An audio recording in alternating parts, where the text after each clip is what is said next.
Jetsons, meet the Jetsons. They're a futuristic family living in Orbit City. Here's a game that we have got to see. Player one guy has a holiday hat, a controller, and a very impatient cat. Nindeviled, eggs Nindeviled. We are gonna play a game now. Where's the Nindevil? He's probably on that phone! It's that time of year, but unlike last year, I'm not gonna open this thing. Nope, not gonna do it.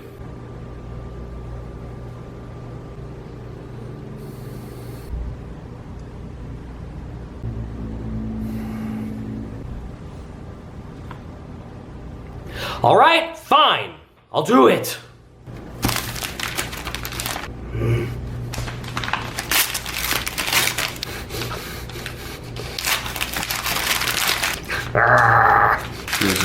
There's a note in this thing? The note says, Player 1 guy, please charge this phone so I can talk to you. No thanks, let's play the game. Oops, I got a little ahead of myself. Quick background. The Jetsons is an animated sitcom which originally aired in the early 1960s, around the same time as Rocky and Bullwinkle. The animation once again has that warm, genuine appeal. Produced by Hanna-Barbera, the Jetsons are a futuristic family living through comical situations. Usually, everything works out by the end of each story, even if at the misfortune of George Jetson, the head of the family. You might consider checking out the voice cast for the Jetsons. Chances are you won't recognize many of the names, but take a peek at the careers of some of these people and you'll be blown away by how much entertainment, acting, and film history comprise the careers of these actors and actresses. One name you should recognize is Mel Blanc as the voice of Cosmo Spacely. What's up, boss? You might also note the voice actress for Rosie the Robot also voiced Wilma Flintstone. Okay, wait. Does that mean Rosie the Robot is the reincarnation of Wilma Flintstone? Whoa. Alright, let's play the game. The title screen has nothing to hate on, and if you don't press start quick enough, you get the roll call. I find it odd that they intro Elroy before his mother. Sorry if that sounds too woke. I've always wondered why George and Jane didn't give their son an alliterative name. I like Astro, though. That's a cool name. But I do question if Rosie follows Asimov's 3 laws of robotics. Yeah, we'll look into that later. Here's the backstory. George is asleep at work when his boss, Cosmo Spacely, no relation to Cosmo the Merry Martian, wakes him up because the semi-titular character Cogswell, Spacely's competitor, set up a mining factory and is making money.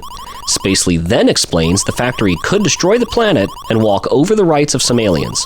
So in order of importance, Spacely listed money first, and then destruction of a planet and the rights of the presumed inhabitants. And of course, Spacely is sending George to stop all this. Such terrible decision-making. Yeah, let's send in George Jetson to violate a dozen or so international interplanetary laws when we should just send in the UNSC. Hoorah! Start the game, and the first location is the packing factory, probably Amazon. Rosie stops to tell you stuff. Why isn't she at home doing robot-made stuff? Asimov? I said we'd look into that later. She tells you about these packs and these switches, but you can kind of just go past her without listening. There are some enemies, and it seems as if you have no attack. Get further along, and I am knocked out. So Rosie was actually giving us important information? Let's try this again. You need to clear boxes like these whenever you can, since they give you item packs, which look like giant pills, and stars and such, which will be useful later in the game.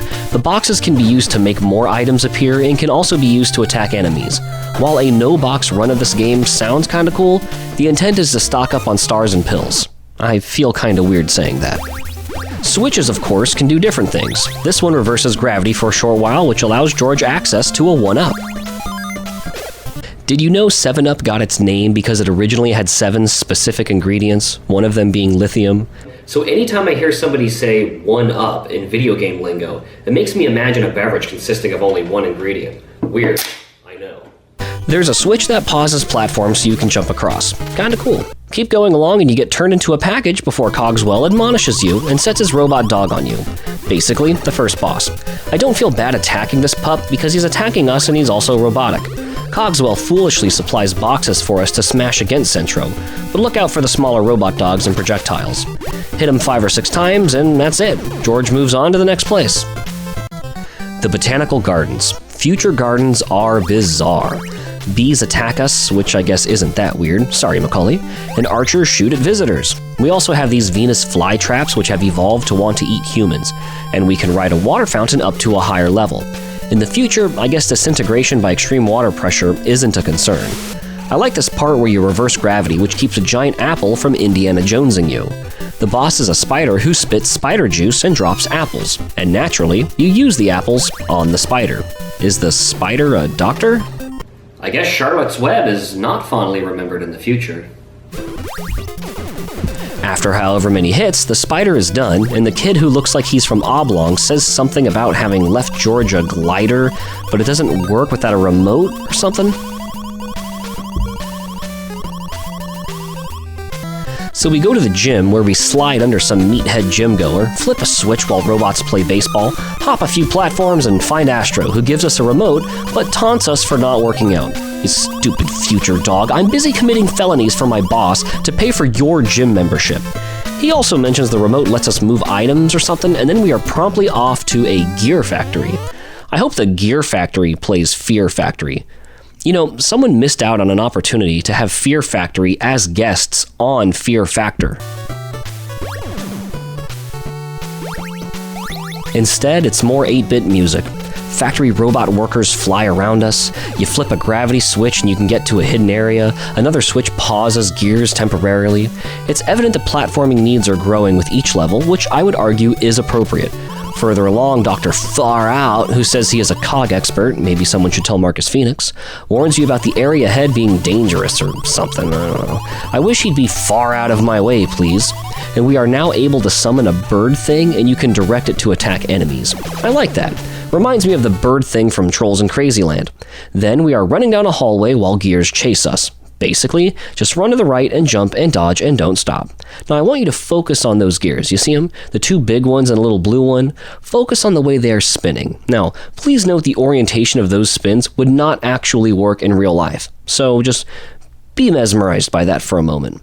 Then Cogswell tells us something before we take on the next boss. He bounces around and the screen scrolls and the gravity switches, but nothing phenomenal.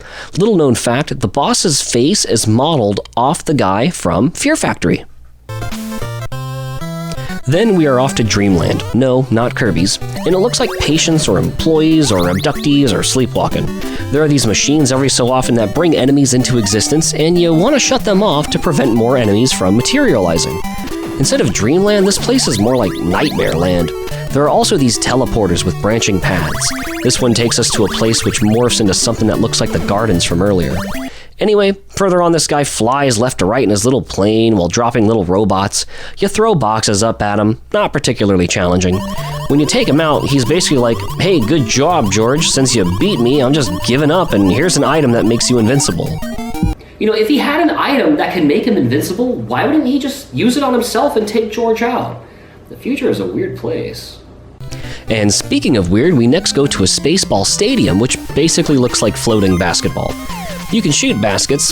Get out of the game, old man! Elroy thanks us by giving us his magnetic boots and says we can use them to walk on the ceiling. Thanks, kid. I mean, that sounds good and all, but it doesn't seem very useful in the next stage where the lights have to be flipped on. It gets kind of ridiculous with these barely discernible platforms and having to guess where to jump. Then lava creeps up on George from below, which can be lowered with more switches. Literally, the floor is lava. And keep in mind, we're up in the sky. The boss looks like a dragon and a hose had a love child. However that works. The task is to manage the lava with the switches, dodge its projectiles, and then get your hits in.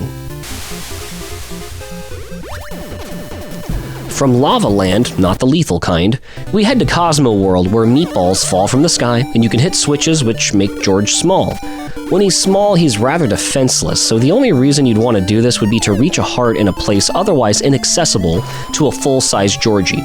The jumps here seem less affected by gravity as well. The game designers are also throwing in some new challenges, such as an extra life, which would require small George to reverse gravity. The bosses are these dweebs whose names I didn't catch at the beginning of the level. The challenge here is you have to bring your own ammo for once, which depletes the majority of the pills? I forgot what we're calling those. Once the first guy is out, we pill mill the second guy before a robot tells us, "Here, have a new weapon," which is a screen-clearing flash of some kind. Then we are off to a music venue, which we auto-scroll on a hoverboard thing while flying speakers yell out, "Twang!" and groupies try to jump up on us. There's also this tool who flies around singing notes, not Maynard. For the most part, just hang to the left and dodge what you can. At the end of the level, Judy tells us we can use her hoverboard. Thanks, Judy, but I'm pretty sure we just used it. Also, your dad is a criminal, so this might be the last time I see you. Next up is Cogswell's office. Could this be the finale? Crash land into the lobby where the receptionist does nothing to stop us. Fired. And make our way down an elevator where we destroy this floating refrigerator, and down another elevator where a series of machines makes George change outfits. Fun. I mean, this whole stage is actually pretty fun. You have to time your gravity reversal somewhat. You flip switches and ride TV screens. I mean, I'd rather ride around on the TV screen than be attacked by them like we were in Wayne's World. We get to fight that robot dog from the beginning of the game again, but he doesn't have boss music this time. Once we get to Cogswell, he goes all Dr. Robotnik on us. He's only a challenge until you figure out the pattern of dodging the spike balls. Hit him several times, and he goes through a wardrobe change. His next form dips from one side to the other and pounds the ground. I would say this version is even easier than the first. And then he changes into a third armor with spikes, which reminds me of Destructor! This version seems tougher, but all you have to do is duck under the gear projectiles and avoid the electric shock stuff. You don't have to get in the middle of it like we did in the Trolls game. After you take him out, George tells Cogswell to turn off a computer, but then all the robots are apparently going crazy. You know, I wonder if this is our fault. I suppose I should have consulted Asimov before this point. And so it turns out this is Cogswell's caper. And of course, George is going to have to clean up the mess. So we head off to the mining facility, which looks like the words I just said. Robots are flying around, some of them dive at us. We get to do some more gravity reversal stuff, and there are spikes which completely take you out.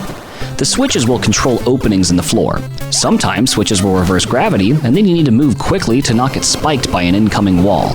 Does not seem too industrious for a mining facility. Later on, these gremlin Ewok-looking guys complain about Cogswell's computer causing mayhem. Drop down and dodge rocks and flip the levers on the computer, and that takes care of the problem, apparently. Surely they didn't need George for that. Then you'll want to escape this madness. This would be a good time to use the invincibility power-up you acquired earlier in the game. Get to the end and hop in a rocket ship, and now you fly through the credits.